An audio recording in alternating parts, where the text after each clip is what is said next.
Recent గా కొన్ని చేపల వీడియోలు చూపించి ఇవి సముద్రం లోపల జీవిస్తాయి, ఇప్పుడు ఇవి బయటకు రావడంతో ఏదో ప్రళయం రాబోతుందని చాలా మంది సోషల్ మీడియాలో చెప్పి జనాల్ని భయపెడుతున్నారు.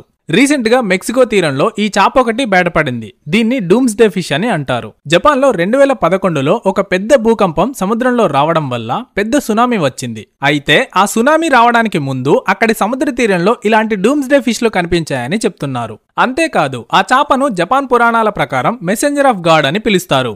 దాంతో పాటు డీప్ సీలో జీవించే మరొక చేప అయిన యాంగ్లర్ ఫిష్ బయటకొచ్చి చనిపోయింది. దీనికి తోడు ఈ వీడియోలను కలిపి మన ఇండియాలో కేరళలో ఒడ్డుకు కొట్టుకొచ్చిన చేపల వీడియోలు చూపిస్తూ సముద్రంలో ఏదో ప్రళయం రాబోతోందని ఫేక్ న్యూస్ ని ప్రచారం చేస్తున్నారు. అసలు ఆ చేపలకి సముద్రంలో వచ్చే భూకంపాలకు సునామీలకు ఎలాంటి సంబంధం లేదు. అసలు ఈ చేపలు బయటకు రావడం వెనుకున్న రీజన్ ఏంటి? దీనికి సముద్రంలో వచ్చే భూకంపాలకు సునామీలకు ఏదైనా సంబంధం ఉందా? దాని గురించి పూర్తి విషయాలను ఎక్స్ప్లెయిన్ చేస్తూ ఫుల్ వీడియో చేశాను. యూట్యూబ్ లో ఉంది, లింక్ బయోలో ఉంది, చూసి తెలుసుకోండి. ఈ వీడియో నచ్చితే ఒక లైక్ చేయండి.